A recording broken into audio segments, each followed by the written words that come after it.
Good morning, everyone. We'll wait for 2 minutes. Still, strength is less.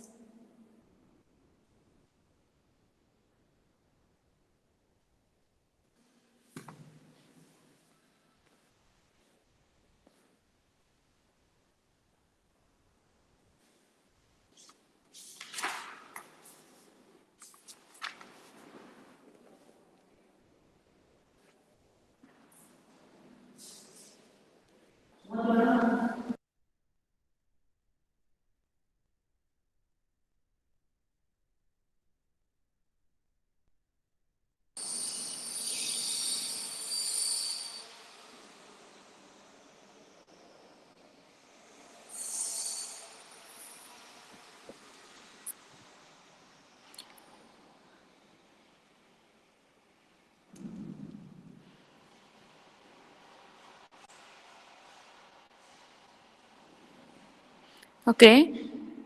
See, in the previous classes, we have seen some of the concepts of data center components and how the file structure will work with the components. See, next is your compute virtualization. See, we don't see in deep what is virtualization. We'll just see briefly in a few concepts how it is related to the virtualization. Here in this chapter, we have a concept called compute virtualization.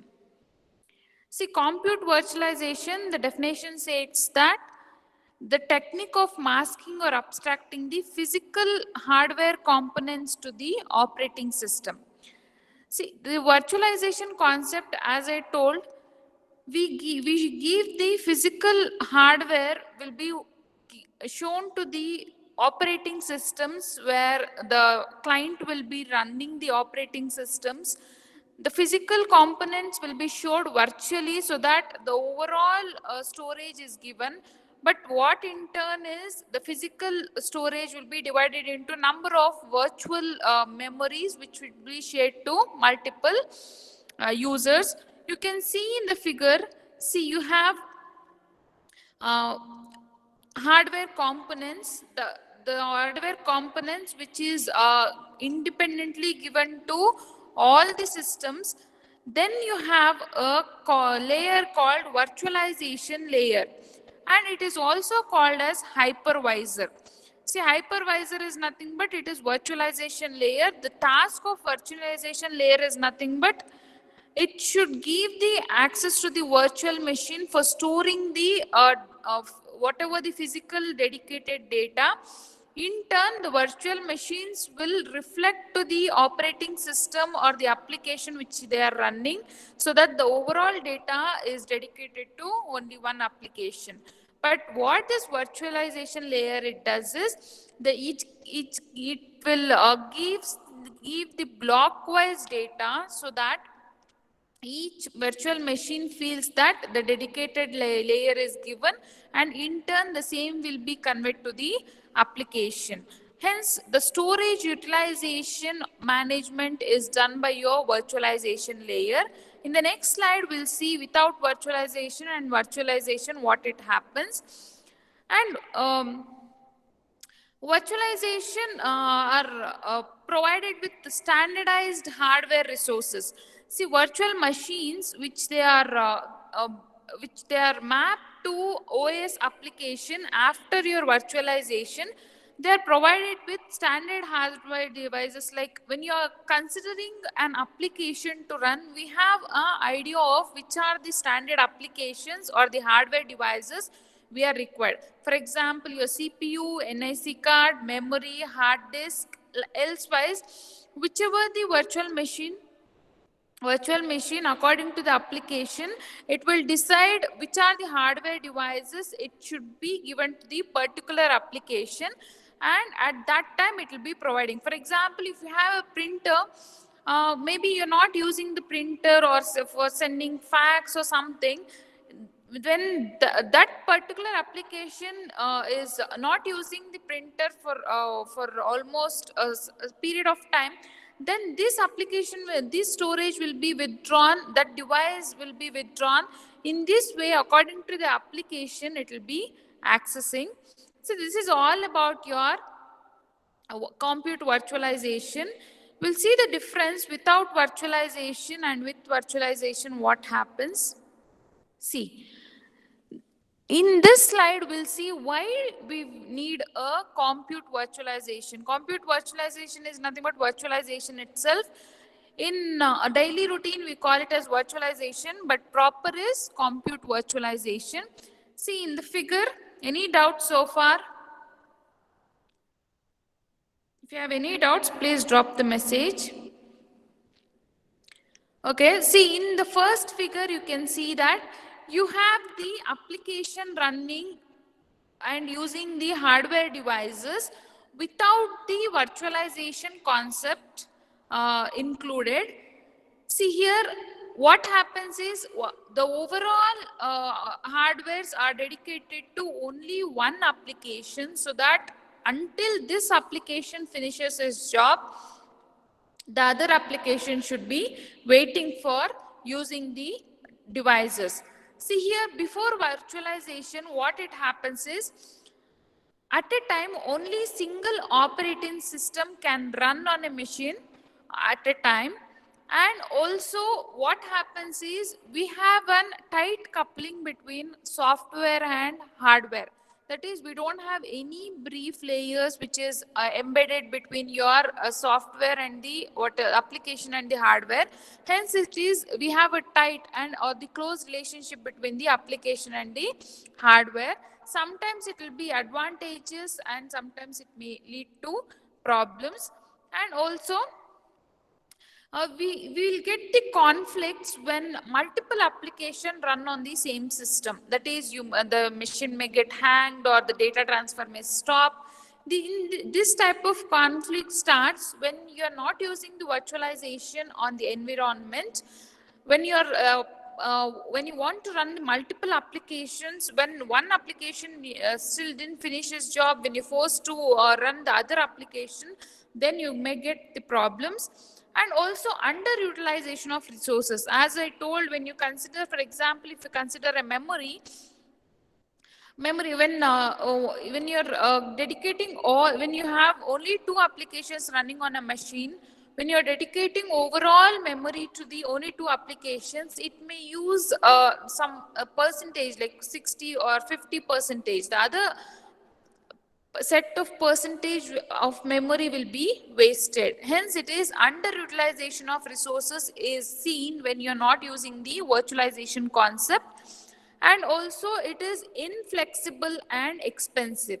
See, inflexible is nothing but it will not suit to dynamic environment. Whenever you want to change it, you will feel difficulty. Hence, it is inflexible and also it is expensive, because two particular applications, for example, if only two applications using a whole set of memory which is available and it is underutilized, then it will get expensive itself.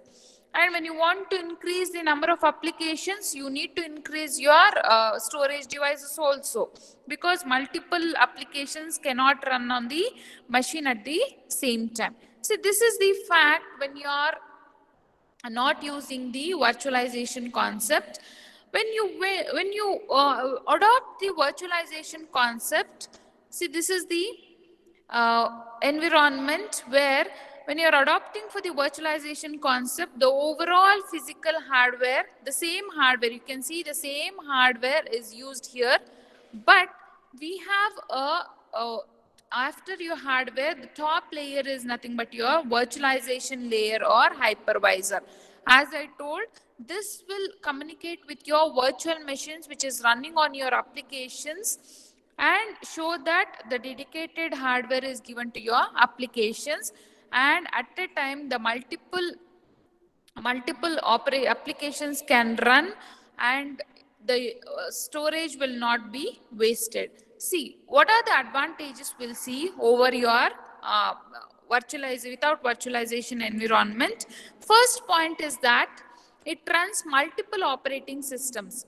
At a time, concurrently, you can run multiple operation systems because each application has its own physical machine which will this physical machine job is nothing but to provide the dedicated storage so that it need not depend on the other application to run. Hence, the multiple operation systems can run at a time, and also OS and application becomes independent with the hardware.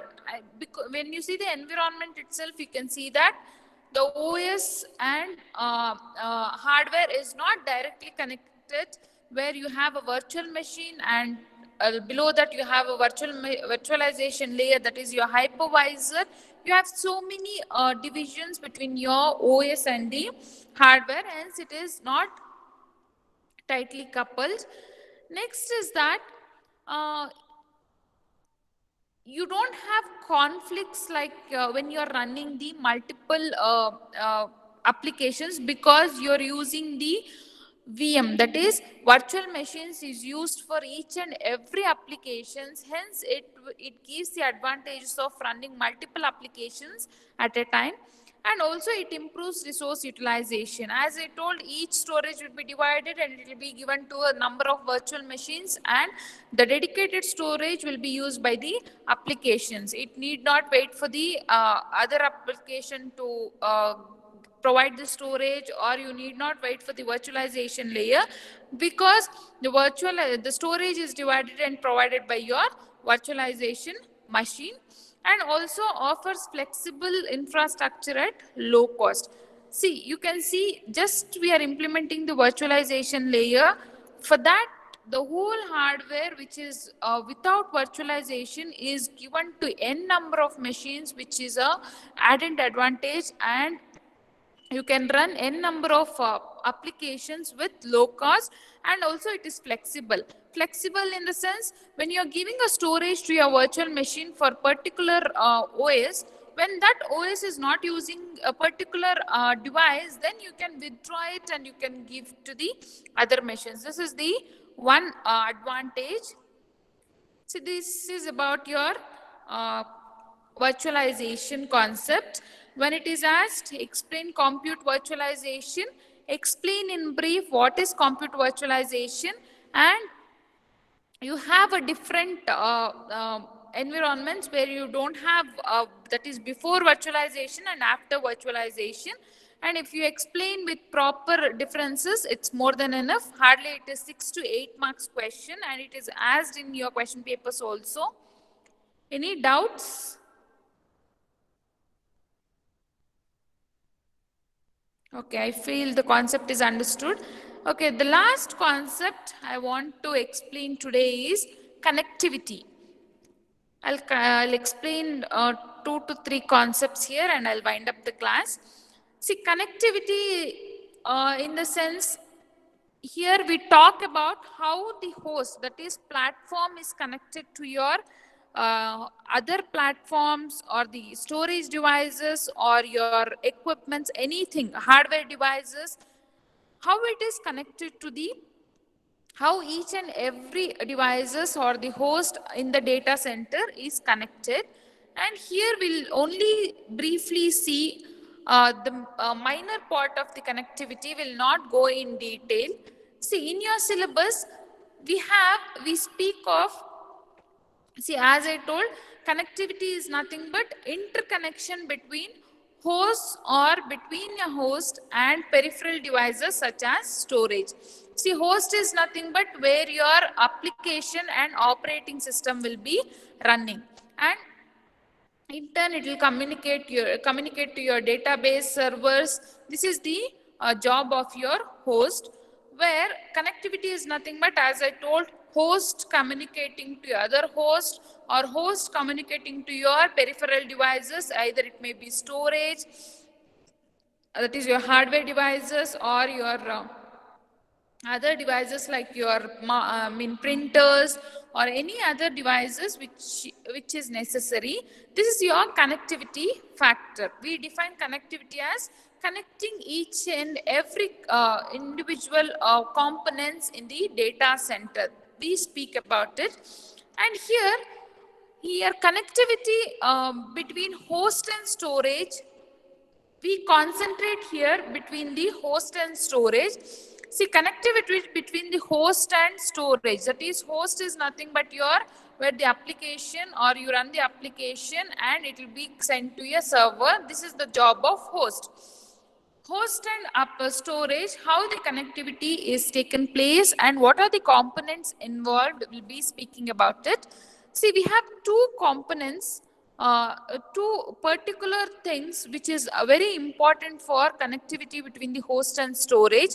First one is your physical components. Second is your interface protocol. We use physical components as an important factor and also the protocols. You are aware of what is protocol in your networks also, as you have studied networks. See, physical components where you need to connect the host and storage are host interface card, port and cable. That is host adapters, port and cable. See here, when you are connecting, see, first one is your physical components. See, in physical components, we have a diagram. See, here server is connected to your host adapter. See, host adapter, what it does, it connects the host to other host or storage devices. And example for your host adapter is nothing but host bus adapter, or the other example is your network interface card. These are all the example for your host adapter. It depends on particular application or data center which they are using.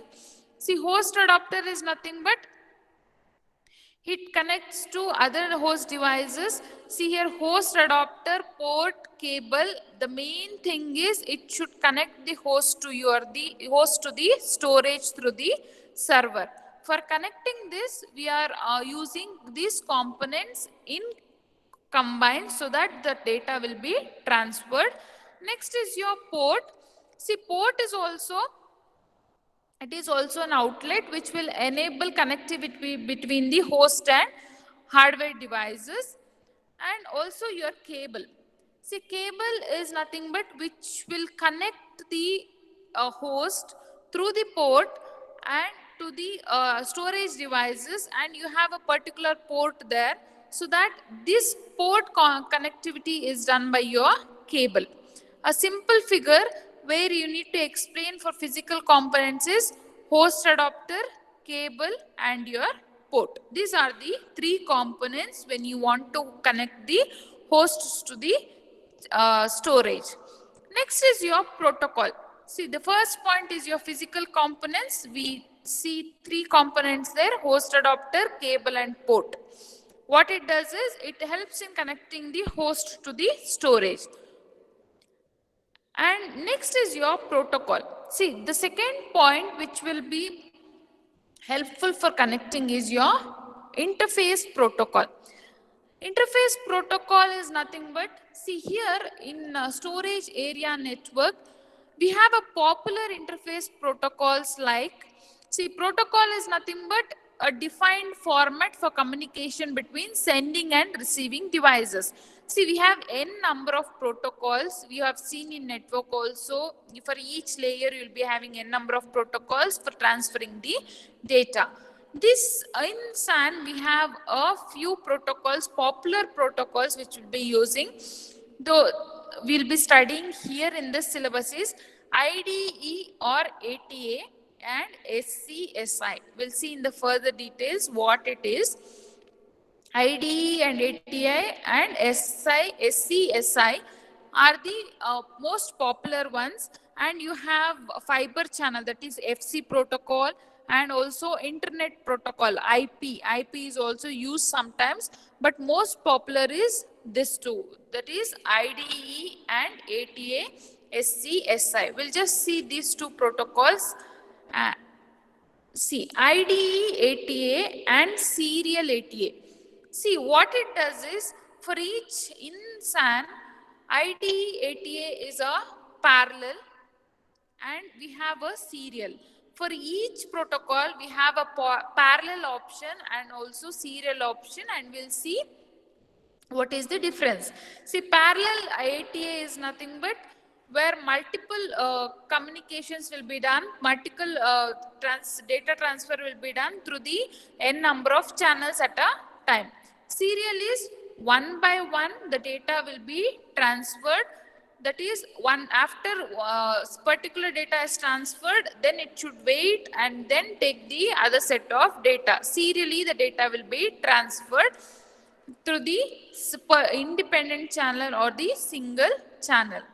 See, IDE is nothing but integrated device electronics, or you can call this as advanced technology attachment, that is ATA.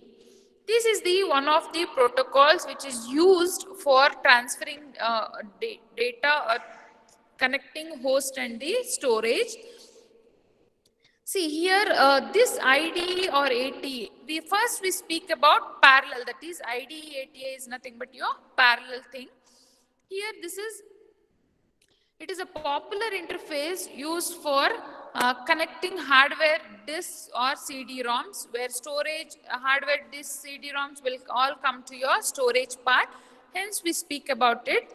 And also you can see the data transfer rate is up to 133 Mbps per second. This is the transfer rate in the parallel IDE or ATA. For this increasing of data transfer rate, we go for the serial. When you don't want to use multiple channels for the particular application, you go for serial because the main advantage is that we have an high performance and low cost. When you go for serial, when there is no lot of traffic, or you have particular set of defined data you want to transfer, you go for a serial ATA, that is SATA, because main advantage is that it has high performance and low cost. And you can see here data transfer rate is up to 6 GB per second. This is the main advantage over your parallel.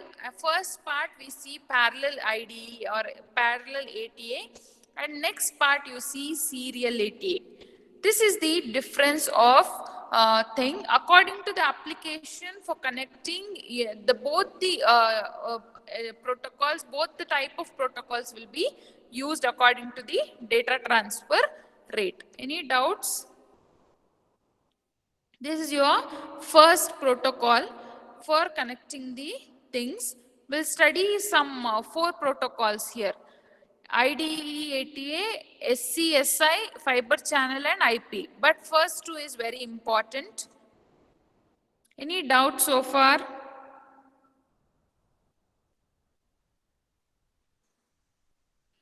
Okay. Okay, I'll just explain this and wind up the class. See, next type of protocol is your SCSI. See, SCSI is or SAS. SAS is nothing but your serial attached SCSI. As I told, we have parallel and serial in both the ATA and SCSI. See, SCSI is nothing but, this is also protocol which is used to connect host and peripheral devices, that is your storage. And one disadvantage is that it is more costlier than your previous protocol, that is your IDE. Therefore, we don't adopt this type of protocols when you are working with your PC environment. And also, it supports up to 16 devices on a single bus. That is, you are speaking about parallel, so that using multiple channels, you can transfer data parallelly, so that it supports still 16 devices for data transfer. And you can see here the data transfer rate is 640 MB per second. This is about your parallel SCSI. And you can see here also the data transfer rate is less. Why we are adopting for serial is because to increase the data transfer, when you want to, for example, when you want, like you're using 2 to 3 devices and you want parallel data transfer, you can go for parallel protocols. But when you're using 2 or 3 systems and you want dedicated data to be transferred, then you go for serial, because we have the data transfer rate is high, and the cost is also low, and it gives the high performance. Here you can see, for this main disadvantage, that is your data transfer rate is speed is less, you will adopt for the serial attached SCSI, that is SAS. It is nothing but point-to-point serial protocol, which will replace parallel SCSI when you want to, and all, whichever we are speaking, it is all dependent on the applications. And you can see it will give the data transfer rate up to 6 GB per second. This is the main added advantage when you're using the number of devices is less, and when you're using the serial data transfer. This is about your SCSI, that is small computer system interface, and serial attached small computer system interface. Any doubts? Any doubts?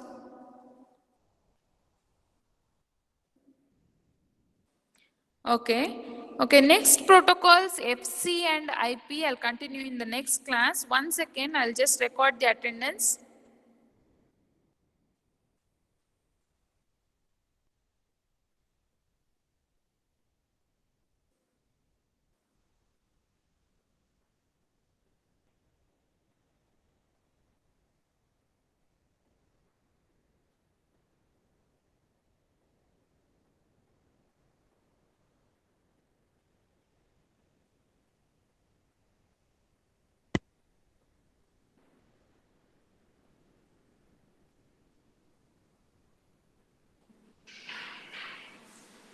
Okay, thank you. You can leave the meeting. We'll continue in the next class.